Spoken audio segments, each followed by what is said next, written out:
Good evening and welcome to your Friday night show here on Four Lads Had a Dream. My name's Andrew and I'm joined tonight by two of my very favourite podders, Calvin and Amrit. Amrit's given us a whole line before we even started about how me and Calvin, we're going to have to bring the positivity here because he wasn't feeling it. So, Amrit, what's going on, man? Talk us through it. How have we reached this situation?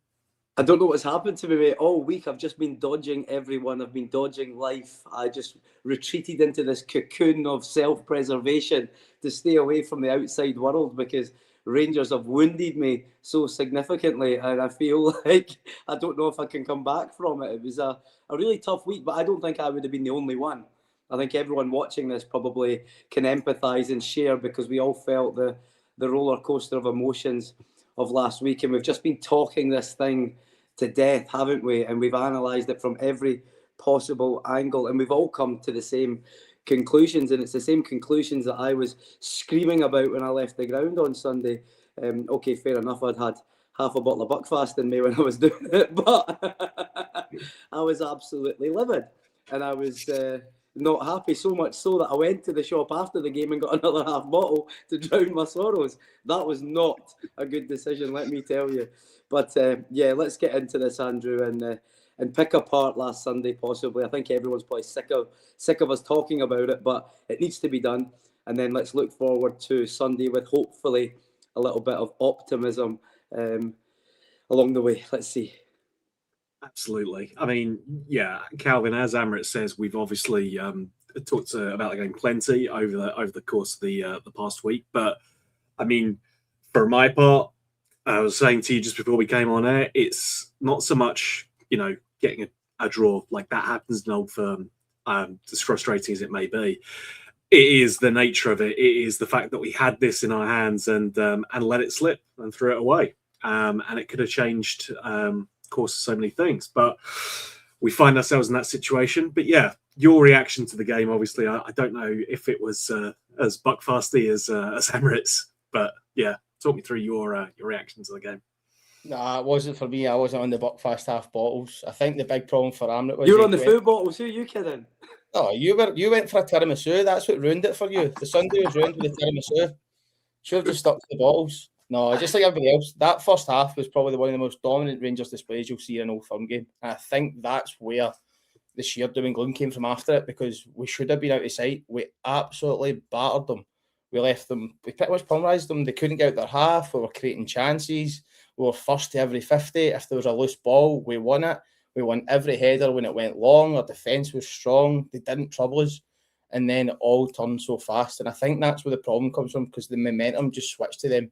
And that kind of lingers a wee bit in the fan base now, where they think about, we should have done it. There was no excuse at that stage, and we kind of created our own problems. We let them take control. We got deeper. We've talked about the lack of changes, the late changes, the changes didn't influence the game. There were so many negative points for that second half that kind of overrules how good that first half was.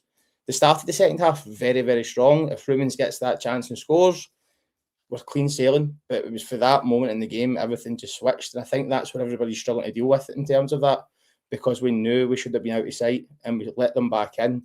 And ultimately, we gave away the second goal. And I think the thing that really annoys people was, at that penalty, they had 3 opportunities essentially to put the ball in the back of the net.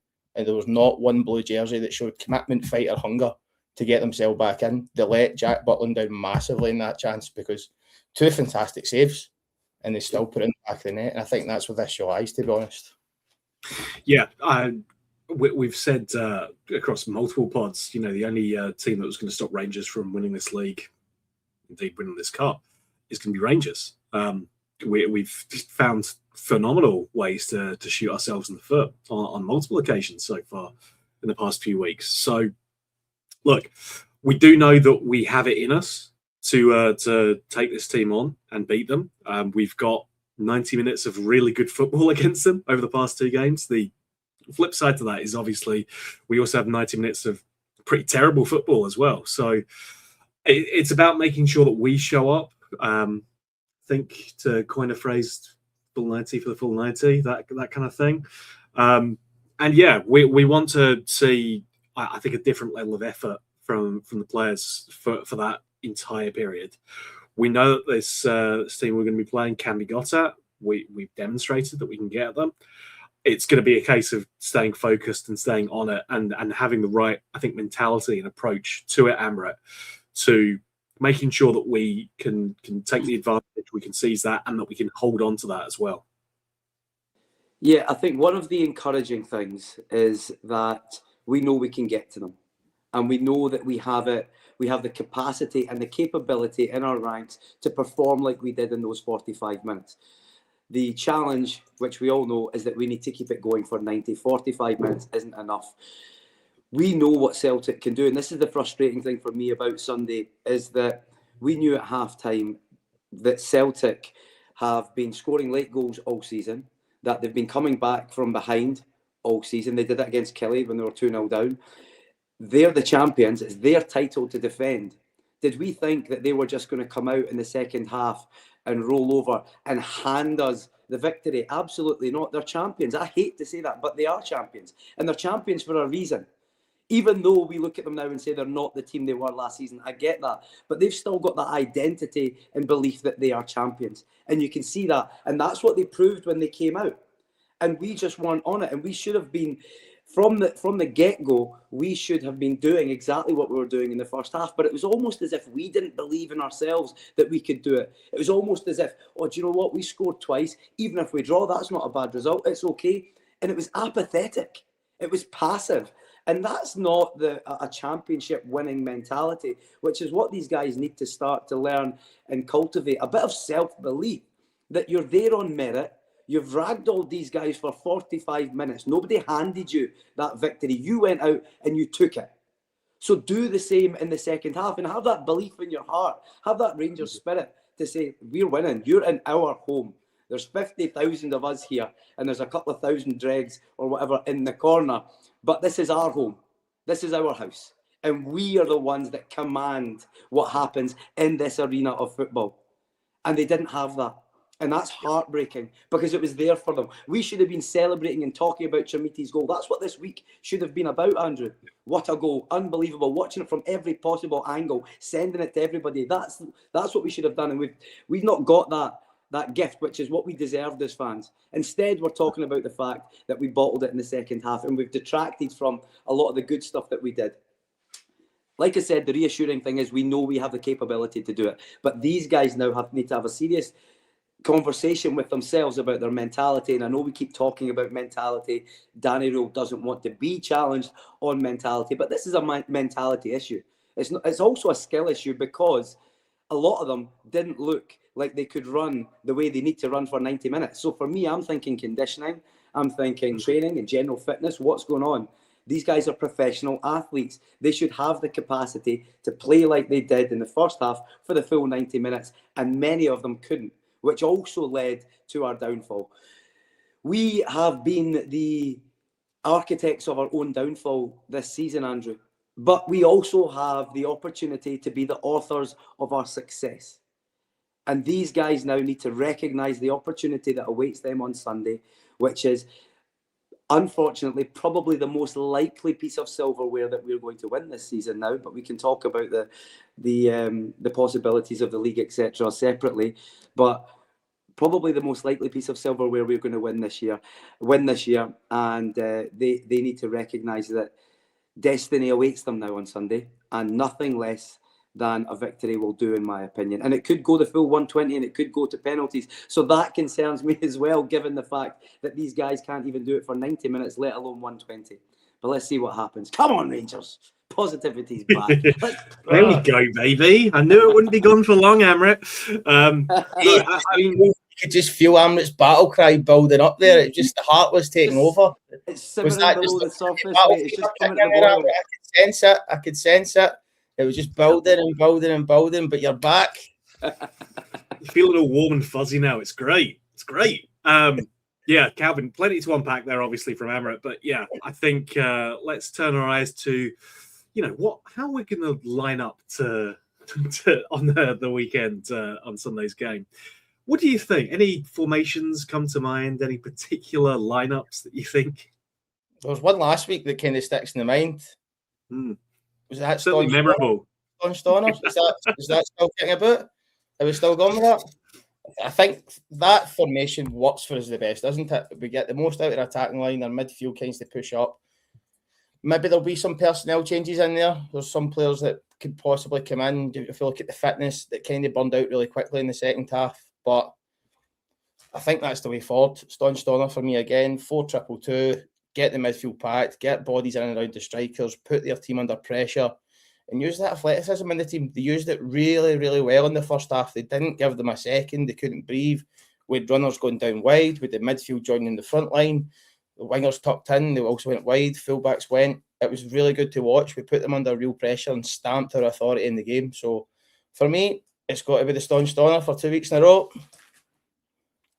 I think that's right. Like we've demonstrated plenty of times in our home matches that is the strongest formation. I gotta be really careful with how I talk about this particular formation. Careful. There's a lot of good, penetration from it and whatnot. It's certainly been the most effective. We've done really well against teams with it. Scored plenty of goals, still kept a relatively tight defense.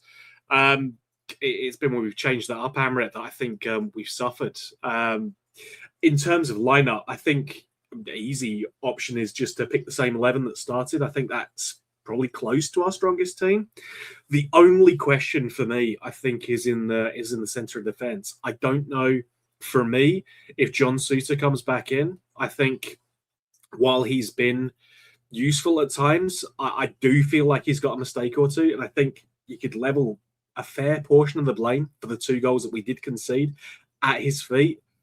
How do you see that lineup, Amrit? Are there changes that you would make to that? Or is it just same 11 again and just try and play for the full 90 this time instead? No, for me, it's not the same 11 again. I don't think that you can just expect that the same 11 is going to go out, do the same thing in the 45 minutes of the first half. I think there needs to be consequences for poor performers. I said last Friday that I didn't think John Souttar should be playing on Sunday there. And I think after what we saw, I think I was justified in that, although a lot of people did disagree and they're entitled to their opinion. But for me, we're at the stage now where John Souttar feels as if he can't be dropped and that he's always on the team sheet. And I think he needs to come out of the team. I said it last week. The unfortunate thing we've got, though, Andrew, is that his replacement is potentially Jigger. And Jigger was playing well, but he's not been in the team for the last 4 or 5 games. So is Danny Rule likely to bring in Jigger from the cold into the Old Firm game on Sunday, given the fact that he's not had any minutes at all for the last 5 games? I think that's unlikely. So what I would like to see, and this goes back to what Calvin was suggesting last week on this pod, was do you play Sterling in there with Fernandes? And then, again, another controversial one, but I think you play James Tavernier. I think you start him. I know some people want him to come on later on in the game to shore things up, but I think having his presence from the start is a good thing for the mentality of the players, because just to be around his orbit is good. I think the effect that he has on other players to calm them down, to keep them organised, to keep giving them that encouragement and reassurance on the park, I don't think that the effect of that can be underestimated. And let's remember, he's the one that's played in the most number of Old Firm games in that dressing room. So he does get it, regardless of the fact that he's not the Tav we knew.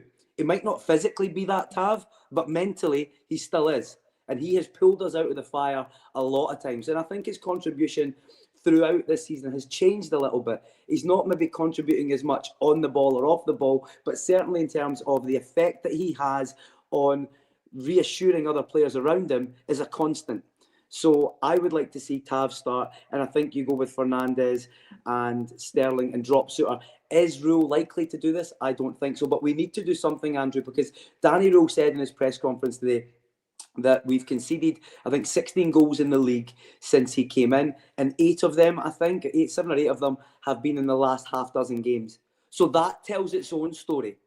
And John Souttar has been a constant in that period, and we've seen him doing it at Livy. We saw it at the weekend as well and other times.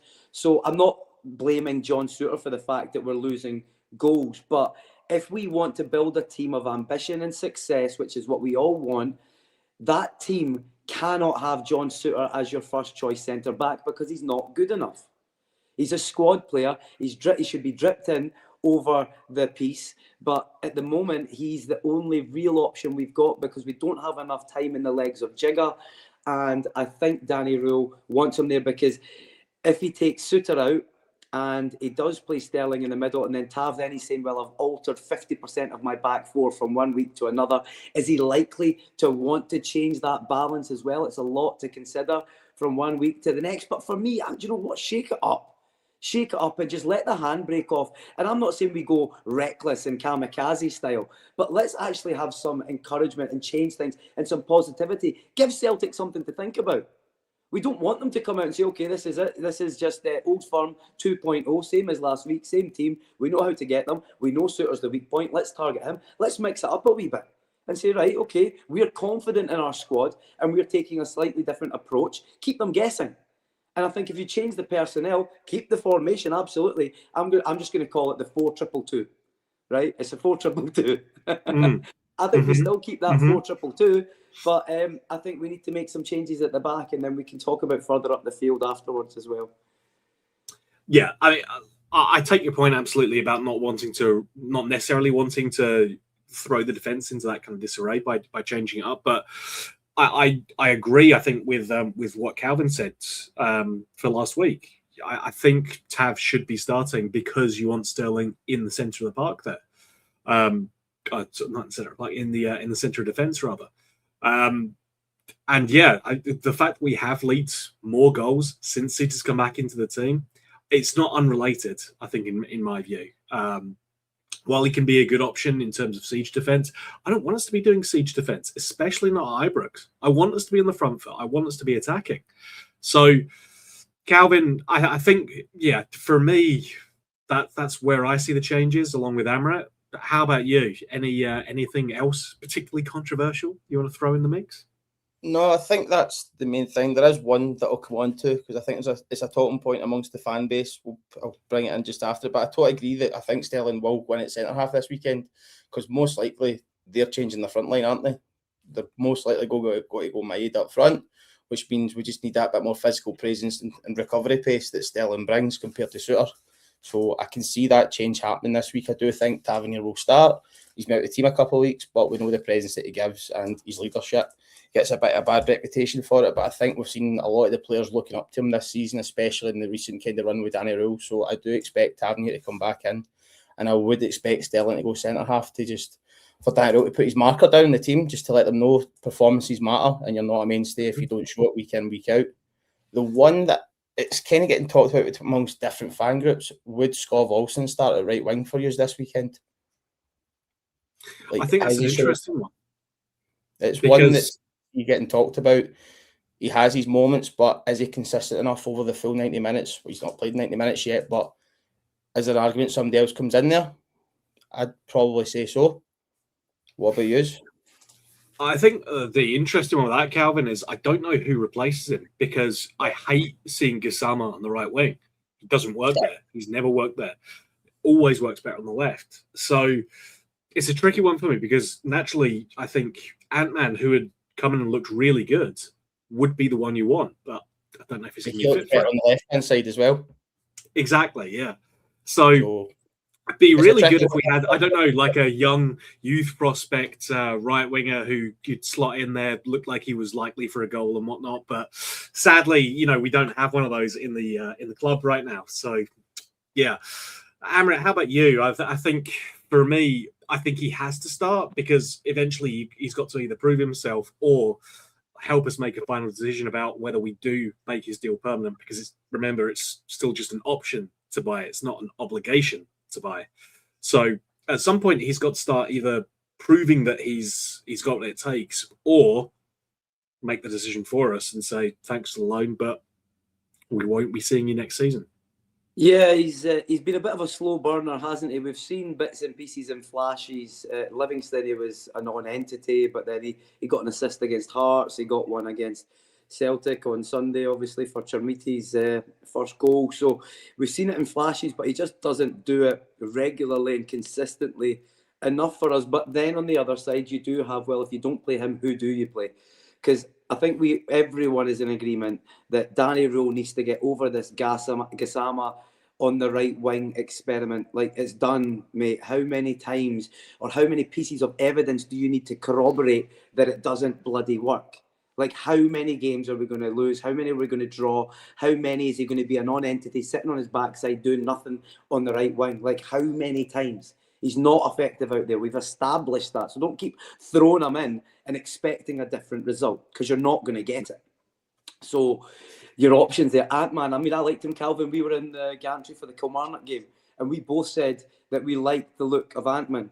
Okay, he didn't blow anybody away, but he looked keen, he looked interested, he always wanted the ball, he was tracking back well, he was carrying the ball well. There was a lot of positive signs there from the way that he was playing, and he was very direct in what he was doing. So if he's fit, do you just throw Ant-Man in? I mean, to be fair, if we agree that it's going to be Raskin and Chakawani, then in front of them we also agree it's going to be Moore. And I think most of us would agree that we still go the two up front, which is Chermite and Nadiri. The only one that I think there's some discussion around out of that, those 6 players for me would be that position. So your options are either you play your man Skov Olsen, or you play Bajrami, or you play Asgard, or do you play Dio in there? I mean, you're not going to play Asgard. I don't think you play Dio, right? Because it's not going to work, I don't think. The only way Dio comes into the team for me would be if you wanted to go a 3 in midfield and play Dio, Raskin and Chucky, play Moore as the 10 in front of them, and then go with your 2 strikers. That could potentially work. But then you're looking at width and you're thinking, have we got much width in that team? Do you really want to be encouraging Tav to be, marauding down the right-hand side to give us that width, and then getting caught out with that cross-field diagonal ball in behind him where he turns round and goes, oh, what's going on? Where's the ball? Oh, it's in the net. Especially against Maeda as well, Amrit. Yes, exactly. You don't want, on that Taneke as well, because he'll probably start. So Taneke on that left side against Tavernier. I mean, Tav's going to have his hands full anyway.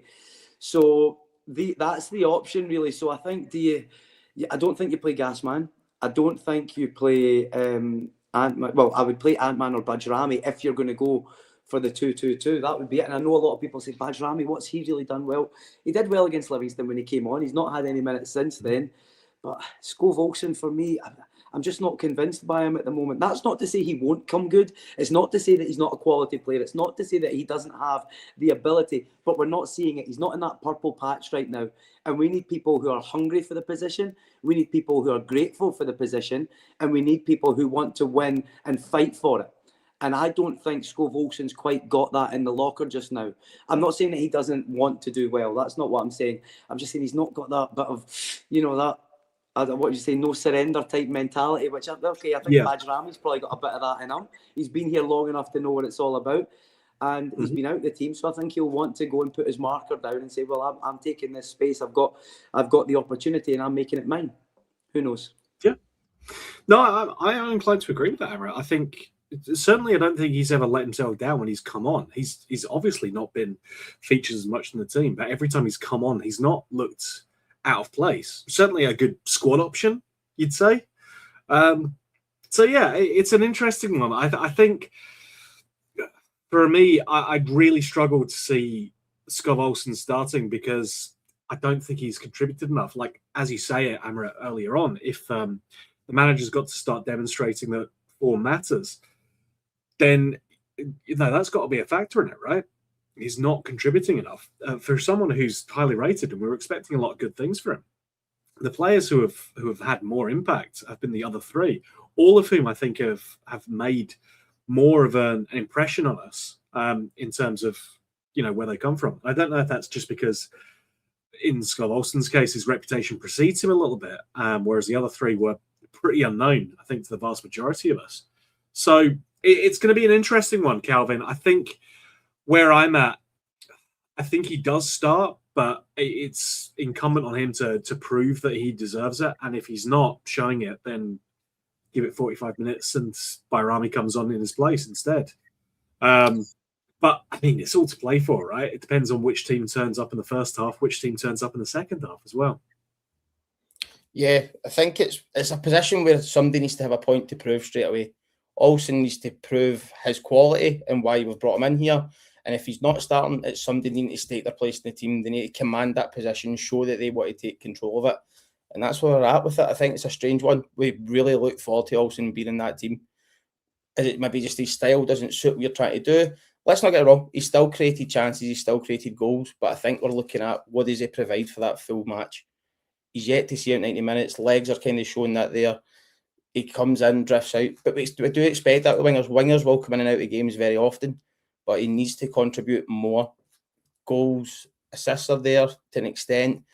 We need to create more chances. We need him to really stake his claim and show us why he's that high-end player. He's went for these big money moves, why he was so well thought of across Europe before he kind of came to us.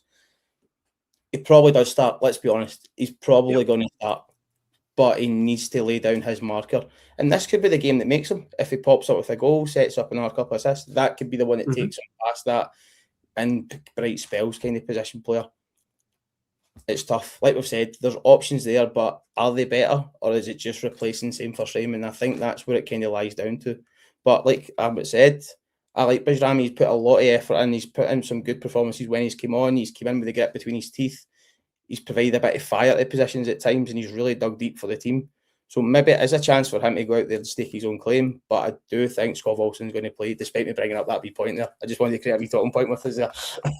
No, I think it's an absolutely worthwhile one to bring up, mate. And look, I don't think it's just on Skov Olsen. This is on all the players. You know, I think all of them should have a point to prove on this one. That team that started have got everything to prove because they're the ones who let this one slip away.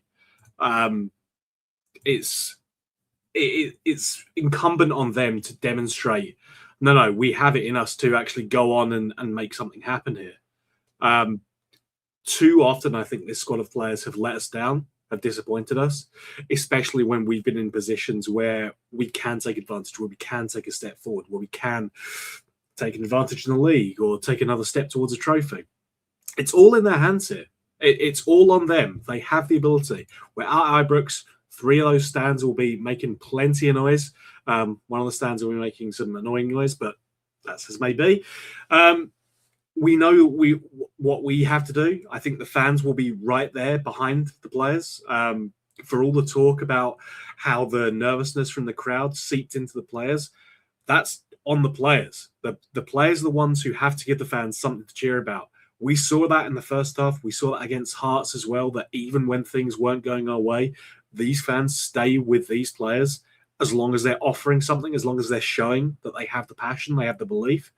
And for me, I think the opportunity is huge. It's massive for these guys. And hell, you've got a great chance of, setting yourself up with a really good opportunity to go on and win a trophy this season. Park the league for a second. This weekend, the league's not a factor. It doesn't matter. We know we're going to have a full week of recovery before the next game anyway. So empty the tank. Go for this. It's all there for the guys. I just really want to see that passion and fight from them. Someone else I want to see some passion and fight from is Amrit. So final words, my friends. How do you see us going this weekend? So, Andrew, I think one thing that the Rangers players can be assured of is that our support to this team as a fan base is unwavering. It can never be questioned. It is a constant, it's permanent, it's perpetual. We are with them in the darkest moments and we like to celebrate with them in the light as well. We've been with them in the darkest valleys and the highest mountaintops. We're always there with them no matter, and we feel every emotion under the sun. We're in constant flux in our emotional state because of them. Our internal emotional scaffolding is completely destroyed by what the team do to us every single year, and it's been like that for a long time. But we will be there with them. Every single one of us. There'll be 50,000 of them, not 43, because anyway, that's just numbers. There will be thousands and thousands of Rangers fans there that all want the same thing, which is a Rangers victory. And we believe, and I feel that we can do that. But these guys need to have a few things. They need to have self-belief. They must believe that they can, they will, and they must achieve. There's no room for ambiguity. There's no room for doubt or disbelief in themselves. This needs to be the time where they say, we can do this. And you know what? We are going to do this. No matter what happens. Forget what Celtic do. We know what we're going to do. And we are going to win this game. End of. There's no discussion, no negotiation. There's no civil wars within our mentality as Rangers players. That just does not happen. And when they step over those white lines, onto hallowed ground, because that's what it is, Andrew. It's hallowed ground. Rangers Football Club. They are blessed with the chance of being great. And they are blessed that they are Rangers players. And they need to recognise that. And when they step on there and they can hear the whispers of the past and they can feel the tradition and the history, knowing that they stand on the shoulders of great men who have gone before them. This is their time now to be that great man. But they've got to go and have the courage to take it. Nobody's going to give it to them. If they think they can just turn up and they're going to be handed a victory, life doesn't work like that. If they want it, they've got to go and claim it and fight for it like bloody centurions. That's what they've got to do on Sunday. Nothing else than that will do. And if they give blood on that field and they bleed for us, we will do the same from the stands. But they have to meet us halfway. And that would be my cry to the Rangers players. Please give us something, because we love you and we love our club and we want something back this season because we feel that we deserve it. But it's on you to give it to us. So by the grace of God, I pray that they do it on Sunday, and I really hope they do. And I believe we can if we go in with that mentality. So let's go, Rangers. Get into these. The full 90. You want us to shout for full 90? Then give us football for full 90 and we will be there. In fact, we'll give you more than full 90. We'll stay in the ground afterwards and we'll sing for half an hour. That's what we'll do. When you guys are already showered and up the road, we'll still be there because that's how much we love this club. So let's go, Rangers! See, I knew it was going to be there. I knew it was going to be there. You just have to believe. I think someone said that once. Keep believing, baby. Calvin, I'm sorry to ask you to have to follow that, mate, but yeah. Final words before we head into the weekend. See if you shut your eyes there for a second. I thought Gladiator was on the telly. How am I meant to match that? There's like nothing you can do. That was like straight out of a novel. Anyway, it's all about the Rangers. That's what we say every single week. They need to perform. They need to deliver their all. Amrit, I want you in that dressing room, mate. That needs to be done. I can see you. Get the microphone before they go in the park. Songs go off. You're there at the side of the park. Go for it. Lead them out. Get them the charge. Get the fans absolutely rocking for it. But I just what he said, to be honest, mate. I can't really do much else other than that. Calvin, that's exactly what I was going to go. There we go, baby.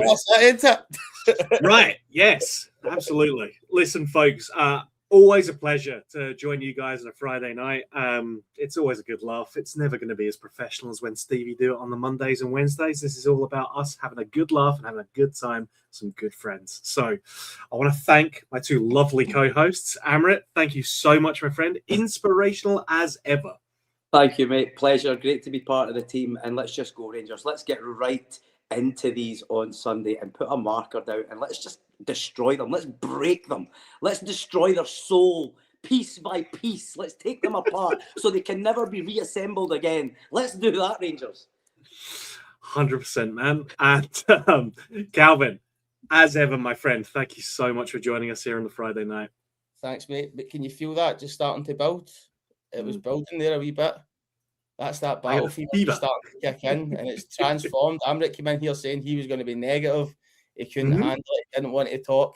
Look what's just happened. The blue bloods just kind of took over, and that battle fever is well within that man right now. So let's go, Rangers. Take us through the next round and put them to the sword at the weekend like we should have done last week. 100%. Couldn't agree more. Thanks, as ever, to everyone tuning in and either listening later on or watching later on, or if you've joined us live, thank you all so very much. Truly, the support you give us, can't say enough words about how much it means to us. So thank you very much. Blazing Blues asking for score prediction. Is there any doubt about what the score will be? It's going to be us. We're going to win. That's the important thing. To manifest it. Folks, it's been a pleasure. I want to thank our sponsors, Rhino Express, Cliveview Joinery, Athol Industrial Solutions Limited, CSD Air Conditioning, Amrit, thank you, over at Candide, and local dart shop online as well, in partnership with Black Rooster and Art of Gold. Folks, it's always a pleasure. Thank you all for joining us on a Friday night. And I believe Kenny and Stevie will have a quick chat on Saturday. Who knows what they'll be talking about. But yes, all the reaction, all the games coverage will be with you on Sunday. And yeah, the show keeps rolling on. But Rangers, you got a chance to do something special this weekend. Let's go ahead and make it happen. Thanks everyone again for joining us, and until we talk to you again, bye for now. We are the people.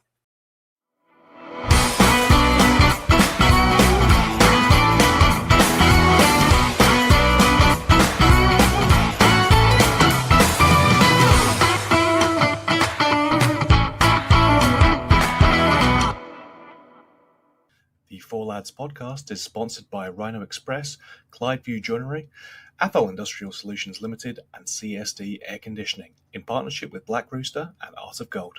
Thank you for listening to or watching the podcast. We hope you enjoyed the show.